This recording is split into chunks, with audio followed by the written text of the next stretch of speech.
ഈ ഷിർക്കിന്റെ പ്രശ്നം എന്താണ്? ഷിർക്ക് ചെയ്താൽ എന്താണ് കുഴപ്പം? സല്ലല്ലാഹു അലൈഹി വസല്ലം ഒന്നാമതായി ഷിർക്ക് ഈ ഹദീസിൽ വിലക്കാൻ കാരണമുണ്ട്. അതെന്താണ്? ഇനി പറയാൻ പോകുന്ന പ്രവൃത്തികളെല്ലാം, അല്ലെങ്കിൽ ഇനി വിലക്കാൻ പോകുന്ന തെറ്റുകളെല്ലാം അതിനേക്കാൾ എത്രയോ വലുതാണ് തൗഹീദും ഷിർക്കും എന്ന് പറയുന്നത്. ഷിർക്ക് ചെയ്താൽ 4 അപകടങ്ങളുണ്ട്. ഷിർക്കിൽ ഖുർആനിലും സുന്നത്തിൽ നിന്ന് മനസ്സിലാക്കാൻ സാധിക്കുന്ന 4 അപകടങ്ങളുണ്ട്. ഒന്നാമത്തെ കാര്യം, അത് മുഖ്രിജും മിനൽ മില്ല, ഇസ്ലാമിൽ നിന്ന് പുറത്താക്കുന്ന കാര്യം. ഷിർക്ക് ചെയ്യുന്ന ഒരാൾ മുസ്ലിം അല്ല. അൽഅഹ്ദുല്ലദീ ബൈനനാ വബൈനഹും അസ്സലാ, നമ്മളും അവരും തമ്മിലുള്ള വ്യത്യാസ നമസ്കാരമാണ്. മൻ തറക്കഹ ഫഖദ് കഫറ ഔ അശ്റക, അത് ഒഴിവാക്കിയവൻ കാഫിറായിരിക്കുന്നു, മുശ്രിക്കായിരിക്കുന്നു. അപ്പൊ നമ്മളും മുശ്രിക്കുകളും എന്നാണ് പറയുന്നത്. അപ്പൊ മുസ്ലിം അല്ലാത്ത ഒരാൾ മുശ്രിക്കാണ്. അപ്പൊ മുസ്ലിം ആകുന്നത് എപ്പോഴാണ്? ഇസ്ലാമിന്റെ ഒന്നാമത്തെ റുക്ൻ എന്താണ്? ലാ ഇലാഹ ഇല്ലല്ലാഹ്, ഷഹാദത്തു ലാ ഇലാഹ ഇല്ലല്ലാഹ്. അപ്പൊ തൗഹീദ് അത് ഉപേക്ഷിച്ചു കഴിഞ്ഞാൽ അതോടുകൂടി അവൻ മുശ്രിക്കായി, അവന് പിന്നെ ഇസ്ലാമിൽ യാതൊരു സ്ഥാനവുമില്ല. ഇതാണ് ഒന്നാമത്തെ അപകടം.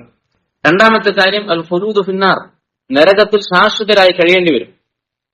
ശിർക്ക് ചെയ്യുന്നവർക്ക് സ്വർഗം ഹറാമാണ്. ഇന്നഹു മൻ യുശ്രിക് ബില്ലാഹി ഫഖദ് ഹറമല്ലാഹു അലൈഹിൽ ജന്നത വമഅവാഹു അന്നാർ. ആരാണോ ശിർക്ക് ചെയ്യുന്നത്, ആ ശിർക്ക് ചെയ്യുന്നത് എന്ന് പറഞ്ഞാൽ അതിന്റെ അർത്ഥം മരിക്കുന്ന സമയത്ത് അതിൽ നിന്ന് തൗബ ചെയ്യാതെ മരിക്കുന്ന ആളുകളെ കുറിച്ചാണ് പറയുന്നതൊക്കെ.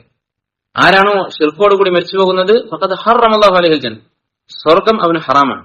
വമഅവാഹു അന്നാർ, അവന്റെ സങ്കേതം എന്നെന്നും നരകമായിരിക്കും. രണ്ടാമത്തെ കുഴപ്പം ഇതാണ്. ഇതിനേക്കാൾ വലിയ ഒരു അപകടം പിന്നെ എന്താണുള്ളത്?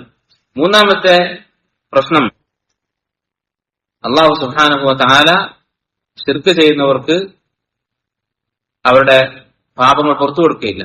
ശിർക്ക് ചെയ്ത് മരിച്ചുപോയ ഒരാൾ, മുസ്ലിമായ ഒരാൾ തൗഹീദിന്റെ അവസ്ഥയിൽ, മുവഹിദായ അവസ്ഥയിൽ ഒരാൾ മരിച്ചുപോയാൽ അവൻ എത്ര തെറ്റ് ചെയ്തവനാണെങ്കിലും അവന്റെ തെറ്റുകൾ പൊറുക്കപ്പെടാൻ സാധ്യതയുണ്ട്. ഇന്നല്ലാഹ ലാ യഗ്ഫിറു അൻ യുശ്റക ബിഹി, തന്നിൽ പങ്കു ചേർക്കുന്നത്, ശിർക്ക് ചെയ്യുന്നത് അള്ളാഹു ഒരിക്കലും പൊറുക്കുകയില്ല. വയഗ്ഫിറു മാ ദൂന ദാലിക ലിമൻ യശാ, ശിർക്ക് അല്ലാത്ത പാപങ്ങളെല്ലാം അവൻ ഉദ്ദേശിക്കുന്നവർക്ക് അവൻ പുറത്തു കൊടുത്തേക്കാം. ഒരാൾ മുവഹിദാണ്, അള്ളാഹു അല്ലാത്ത ഒരാളെയും വിളിച്ച് ദുആ ചെയ്തിട്ടില്ല മരിക്കുന്ന സമയത്ത്, അങ്ങനെയുള്ള അവസ്ഥ അയാൾക്കില്ല, ശിർക്ക് ചെയ്യുന്ന അവസ്ഥയില്ല, അങ്ങനെ മരിച്ചുപോയി. അയാൾ ദുനിയാവിലെ എല്ലാ പാപങ്ങളും ചെയ്തിട്ടുണ്ട്, തൗബ ചെയ്യാതെയാണ് മരിക്കുന്നത് ആ പാപങ്ങളിൽ നിന്ന്, ശിർക്ക് ഒഴികെ ബാക്കിയെല്ലാം ചെയ്തിട്ടുണ്ട്. അങ്ങനെയുള്ള ഒരാളുടെ അവസ്ഥ എന്തായിരിക്കും? അവനും സ്വർഗത്തിൽ പോകാൻ സാധ്യതയുണ്ട്. അള്ളാഹു ഉദ്ദേശിച്ചാൽ അവൻ പുറത്തു കൊടുക്കാം, അള്ളാഹുവിന്റെ അധികാരമാണ്. അവൻ ഉദ്ദേശിക്കുന്നവർക്ക് അവൻ പുറത്തു കൊടുക്കും. ശിർക്ക് ചെയ്താലോ, ആ ശിർക്ക് എന്ന് പറയുന്ന പാപം അള്ളാഹു പുറത്തു കൊടുക്കുകയില്ല. നാലാമത്തെ അപകടം, ഷിർക്ക് അത് അള്ളാഹു പൊറുക്കുകയില്ല എന്നതിന് പുറമെ അവൻ ചെയ്ത സാലിഹായ അമലുകൾ കൂടി ബാത്തിലാക്കി കളയും. നമ്മൾ ചെയ്യുന്ന സാലിഹായ അമലുകളെ പൊളിച്ചു കളയും.